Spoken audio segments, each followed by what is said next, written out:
ಇನ್ನು ಕೋಗಿಲು ಲೇಔಟ್ನಲ್ಲಿ ಅನಧಿಕೃತ ಮನೆಗಳ ತೆರವು ನಡೆದಿದೆ. ಇದು ರಾಜಕೀಯ ಸ್ವರೂಪ ಪಡಿತಾ ಇದ್ದಂತೆ ಸಿಎಂ ಕೂಡ ಎಚ್ಚೆತ್ತುಕೊಂಡಿದ್ದಾರೆ. ನಾಳೆ ಸಂಜೆ 5 ಗಂಟೆಗೆ ಸಿಎಂ ಗೃಹ ಕಚೇರಿ ಕೃಷ್ಣಾದಲ್ಲಿ ಸಭೆ ನಡೆಯುತ್ತೆ. ಉಸ್ತುವಾರಿ ಸಚಿವರು ಅಧಿಕಾರಿಗಳೊಂದಿಗೆ ಸಿಎಂ ಸಭೆಯನ್ನ ಕರೆದಿದ್ದಾರೆ. ಕೋಗಿಲು ಕ್ರಾಸ್ನಲ್ಲಿ ಅಕ್ರಮ ಮನೆಗಳನ್ನ ತೆರವು ಮಾಡಲಾಯಿತು. ಈಗ ಅದಕ್ಕೆ ಕೇರಳ ಶಾಸಕರು ಸಂಸದರು ಭೇಟಿ ಕೊಟ್ಟರು. ಅಲ್ಲಿ ಇದೊಂದು ರಾಜಕೀಯ ಸ್ವರೂಪವನ್ನು ಪಡೆದುಕೊಳ್ತಾ ಇದೆ. ಯಾಕೆಂದ್ರೆ ಕೇರಳ ಸಿಎಂ ಕೂಡ ಟ್ವೀಟ್ ಮಾಡ್ತಾರೆ, ಅದು ಬುಲ್ಡೋಸರ್ ರಾಜ್ ಅಂತ ಹೇಳ್ತಾರೆ. ಇದೆಲ್ಲವೂ ಕೂಡ ಗಮನಿಸ್ತಾ ಇದ್ರೆ ಇದೆಲ್ಲವೂ ಕೂಡ ರಾಜಕೀಯವಾಗಿ ತಿರುಗ್ತಾ ಇದೆಯಾ, ಬೇಕಂತಲೇ ಕೇರಳ ಇದಕ್ಕೆ ರಿಯಾಕ್ಟ್ ಮಾಡ್ತಾ ಇದೆಯಾ ಅನ್ನುವಂಥ ವಿಚಾರ. ಯಾಕಂದ್ರೆ ಕೇರಳ ಶಾಸಕರ ನಿಯೋಗ ಕೂಡ ಇವತ್ತು ಭೇಟಿ ಕೊಡುತ್ತೆ ಆ ಸ್ಥಳಕ್ಕೆ, ಅಲ್ಲಿನ ನಿವಾಸಿಗಳೊಟ್ಟಿಗೆ ಮಾತನಾಡ್ತಾರೆ. ಇದೆಲ್ಲವನ್ನ ಗಮನಿಸಿದಂತಹ ಸಿಎಂ ಸಿದ್ದರಾಮಯ್ಯ ನಾಳೆ ಸಂಜೆ 5 ಗಂಟೆಗೆ ಸಭೆ ಕರೆದಿದ್ದಾರೆ. ಗೃಹ ಕಚೇರಿ ಕೃಷ್ಣಾದಲ್ಲಿ ಸಭೆ ಇದೆ. ಉಸ್ತುವಾರಿ ಸಚಿವರು ಅಧಿಕಾರಿಗಳೊಂದಿಗೆ ಸಭೆಯನ್ನು ನಡೆಸಲಿದ್ದಾರೆ.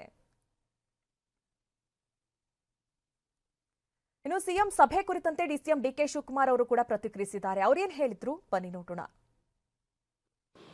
ಇವತ್ತೇನು ವೇಣುಗೋಪಾಲ್ ಅವರು ನಮಗೆ ಅಡ್ವೈಸ್ ಮಾಡಿದ್ದಾರೆ.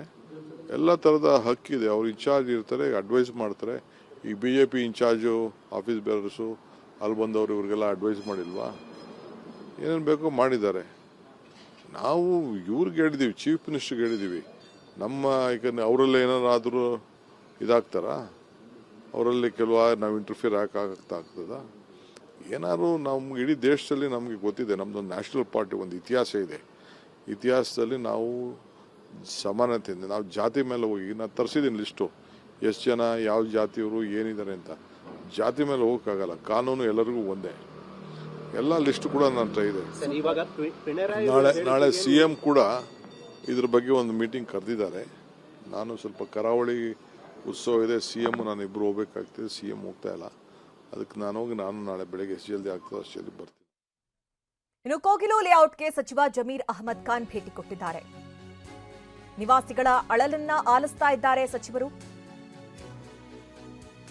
ಅಲ್ಲಿನ ನಿವಾಸಿಗಳು ಕೂಡ ಒತ್ತಾಯ ಮಾಡಿದ್ರು, ಯಾವೊಬ್ಬ ನಾಯಕರು ಕೂಡ ಭೇಟಿ ಕೊಟ್ಟಿಲ್ಲ, ನಮಗೆ ಪರ್ಯಾಯವಾದ ವ್ಯವಸ್ಥೆಯನ್ನು ಕೂಡ ಮಾಡಿಲ್ಲ ಸರ್ಕಾರದ ವತಿಯಿಂದ ಅನ್ನುವಂಥ ಮಾತನ್ನ ಹೇಳ್ತಾ ಇದ್ರು. ಇವತ್ತು ಸಚಿವ ಜಮೀರ್ ಅಹಮದ್ ಖಾನ್ ಅವರು ಭೇಟಿ ಕೊಟ್ಟಿದ್ದಾರೆ. ಅಲ್ಲಿ ಅವರ ಸಮಸ್ಯೆ ಏನು, ಅವರು ಏನು ಒತ್ತಾಯ ಮಾಡ್ತಾ ಇದ್ದಾರೆ, ಅವರ ಮಾತುಗಳನ್ನು ಆಲಿಸಿದ್ದಾರೆ. ಹೀಗಾಗಿ ಅಲ್ಲಿಂದ ಅವರು ಏನನ್ನ ಮಾಹಿತಿಯನ್ನು ಪಡ್ಕೊಳ್ತಾರೋ ಸಿಎಂಗೆ ಆ ಬಗ್ಗೆ ಮುಟ್ಟಿಸುವಂತಹ ಸಾಧ್ಯತೆಗಳಿದೆ. ಅದಾದ ನಂತರದಲ್ಲಿ ಸರ್ಕಾರದ ವತಿಯಿಂದ ಯಾವ ರೀತಿ ಕ್ರಮ ಆಗುತ್ತೆ ಅನ್ನೋಂಥದ್ದು ಕಾದ್ ನೋಡಬೇಕಾಗಿದೆ. ಯಾಕೆಂದ್ರೆ ನಿವಾಸಿಗಳು ನಮಗೊಂದು ಪರ್ಯಾಯ ವ್ಯವಸ್ಥೆಯನ್ನ ಮಾಡಿಕೊಡಿ ಅಂತ ಹೇಳಿ ಒತ್ತಾಯವನ್ನ ಮಾಡ್ತಾ ಇದ್ದಾರೆ. ಯಾಕೆಂದ್ರೆ ಕಟ್ಟಡಗಳ ತೆರವು ಆದ ನಂತರದಲ್ಲೂ ಕೂಡ ಅಲ್ಲಿ ಶೀಟ್ಗಳನ್ನ ಹಾಕಿ ಮನೆಯನ್ನ ನಿರ್ಮಿಸಿಕೊಂಡು ಅಲ್ಲೇ ಜೀವನವನ್ನ ಕಟ್ಕೊಂಡಿದ್ದಾರೆ. ಒಂದು ಊಟದ ವ್ಯವಸ್ಥೆ ಇಲ್ಲ, ಕರೆಂಟ್ ಇಲ್ಲ, ನೀರಿಲ್ಲ. ಹೀಗಾಗಿ ಸಾಕಷ್ಟು ಸಮಸ್ಯೆಯನ್ನ ಅನುಭವಿಸ್ತಾ ಇದ್ದಾರೆ ಅಲ್ಲಿನ ಜನ. ಒಂದ್ ಕಡೆ ಅಲ್ಲಿಂದ ತೆರಳಿದ್ದೇ ಆದ್ರೆ ಇದೆಲ್ಲವೂ ಕೂಡ ಸಂಪೂರ್ಣ ತೆರವುಗೊಳಿಸಿ ಬೇಲಿ ಹಾಕೋಬಿಡ್ತಾರೆ, ನಮಗೆ ಮುಂದೆ ಜೀವನ ನಡೆಸೋದು ಹೇಗೆ ಅನ್ನುವಂಥ ಪ್ರಶ್ನೆಯನ್ನ ಕೂಡ ಮಾಡ್ತಾ ಇದ್ರು.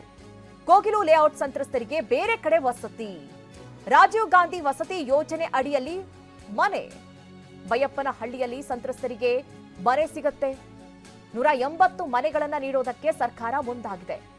ನೋಡಿ, ಯಾರೆಲ್ಲ ಮನೆಗಳನ್ನ ಕಳೆದುಕೊಂಡಿದ್ರು ಅವರಿಗೆ ಮತ್ತೆ ರಾಜೀವ್ ಗಾಂಧಿ ವಸತಿ ಯೋಜನೆ ಅಡಿಯಲ್ಲಿ ಮನೆಯನ್ನ ಕೊಡೋದಕ್ಕೆ ಸರ್ಕಾರ ನಿರ್ಧಾರವನ್ನ ಮಾಡಿದೆ. 250 ಮನೆಗಳನ್ನ ಕೇಳಿದ್ರು ಹೋರಾಟಗಾರರು. ವಸತಿ ಇಲಾಖೆಯಿಂದ 180 ಮನೆ ನೀಡೋದಕ್ಕೆ ಈಗಾಗಲೇ ಒಪ್ಪಿಗೆ ಸಿಕ್ಕಿದೆ.